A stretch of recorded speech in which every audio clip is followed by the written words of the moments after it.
왜곡된 한국 고대사 속에 감추어진 진실. 정치와 역사 1편. 역사는 반복된다. 그렇지만 결과가 같은 것은 아니다.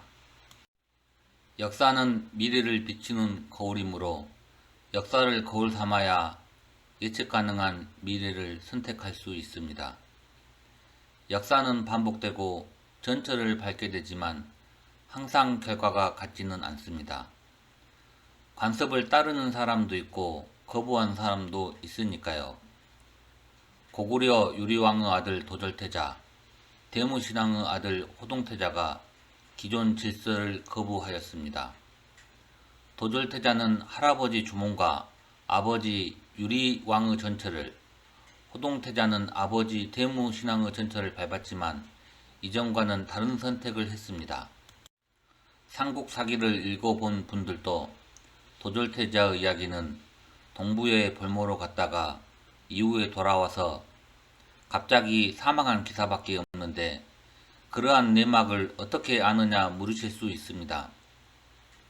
동부여는 왜 아무런 이유 없이 볼모를 돌려보내고 주몽의 나머지 아들들은 볼모로 데려가지 않았을까? 왜 도절태자만 볼모가 되어야 했을까? 의문이 있어도 사료가 그것뿐이라서 역사적 진실에 다가가기 어렵습니다. 앞에서 언급한 내용에 대해 설명하자면 아버지 유리왕에 대해 자세히 알아볼 필요가 있는데 이것 역시도 자료가 너무 부족합니다. 주몽은 아들 유리가 동부에 있을 때 왜 데리러 오지 않았을까? 유리가 오기 전에 고구려의 태자가 정말 정해지지 않았을까? 유리는 어떻게 동부여를 빠져나왔을까?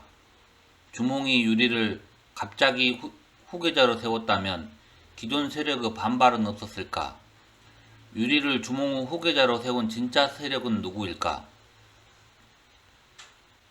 유리가 주몽의 후계자가 된 진짜 이유는 도절태자의 어머니와 어머니의 외가에 있었는데 삼국사기에는 이런 기록이 남아있지 않습니다. 우리는 고구려에는 오부가 있고 왕비족이 있다는 내용을 알고 있습니다. 이것은 삼국지 위서동 이전 고구려조의 기록인데 내용을 읽어보도록 하겠습니다. 고구려에는 오부가 있는데 연노 혹은 소노, 절로, 순노, 관노, 계르부가 그것이다. 본래는 소노부에서 왕이 나왔는데 지금은 계르부에서 왕위를 차지하고 있다. 아시는 분들도 있겠지만 소노부는 비율국 송양가를 말함인데 유리왕, 대무신왕, 민중왕, 모본왕으로 이어지는 해씨를 말합니다. 시조 주몽의 성씨가 본래는 해씨였는데 고구려를 건국하며 고씨로 바꾸었죠. 계르부는 고궁인데 아버지가 제사라는 인물입니다. 제사의 아버지는 누구일까요? 삼국사기에는 유리왕이라고 했는데 진실일까요? 계르부는 일명 졸본이라고 하는데 원래 누구 것인지 알아보겠습니다. 백제 부여육 묘지명에 처음에 계루가 어지러워지고 요하가 평안하지 못하게 되었으니 라는 말이 나오는데 백제가 본래 소속인 졸본에서 축출되었다는 의미이며 요하는 요동에 자리 잡게 되었다는 의미로 풀이됩니다. 다만 이 기록에서 백제가 어느 시대에 요동에 자리 잡게 되었는지 알 수 없습니다. 우리는 백제가 부여씨이기 때문에 원조 역시도 부여씨라고 알고 있지만 잘못된 상식입니다. 주몽이 고구려를 건국하면서 자신의 성씨를 고씨로 고쳤고 소소노의 아들 역시 고씨로 바꾸었습니다. 태조왕 고궁이 계루부 고씨인 이유가 나왔네요. 그렇다고 제사가 원조왕의 아들 혹은 자손이라는 확정적 증거는 아닙니다. 삼국사기에는 제사의 생물년을 전혀 알 수 없습니다. 남당 유구에는 제사를 유리 혹은 무유의 아들이라고 기록했는데 왜곡이 너무 심합니다. 나이도 다르고 아버지도 다르고 어머니도 다르고 어느 기록을 채택해야 할지 알 수 없습니다. 아버지가 유리이든 무유리든 해씨여야 하는데 태조왕은 왜 고씨가 되었을까요?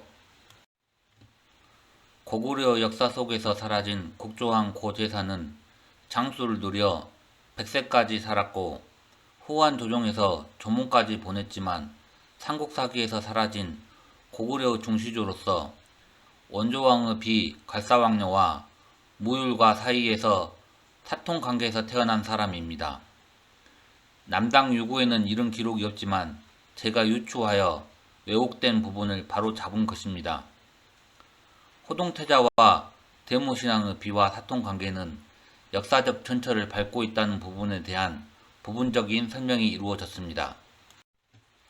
삼국지 위서동 이전 고구려 조우 기록에 의하면 전로부는 대대로 왕실과 혼인하였으며 라고 하였는데 제가 남당 용구를 연구한 결과와 같거나 다름이 있습니다.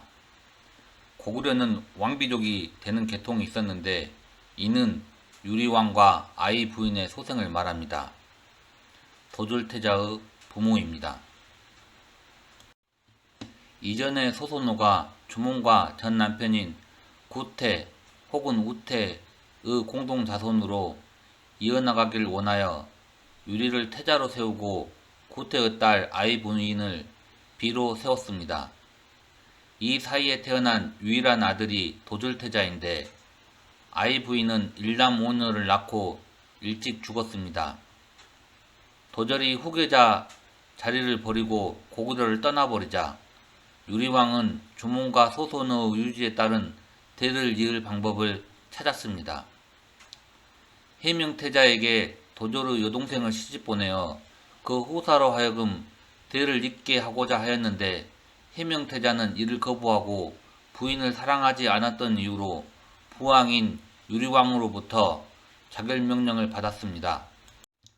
무율이 장성하자 해명의 전 부인이었던 형수를 시집보냈는데 그 사이에는 소생이 없었으며 다시 고구려 건국공신 오이의 아들과 도절의 또 다른 여동생 사이에 낳은 딸을 무율에게 시집보냈는데 이분이 곧 모본왕의 어머니이자 호동태자를 자결하게 한 대무신왕의 비입니다. 호동이 왕자에만 머물렀으면 일어나지 않았을 일입니다. 해후 불초하고 잔악함을 알고 대무신왕은 제위를 물려주고 싶지 않았습니다. 다른 아들이 없었던 건 아니지만 오후 소생으로 이어야 했기에 호동을 태자로 세우고 계모인 오후를 취하게 한 것입니다. 호동이 죽자 대무신왕은 동생 해색주에게 제위를 물려주며 오후를 시집보냈습니다. 해우가 개가하기를 기다려 전이하라고 했지만 해우는 그러는 신용만 했으며 둘 사이에 원하던 후계자를 생산하지 못했습니다.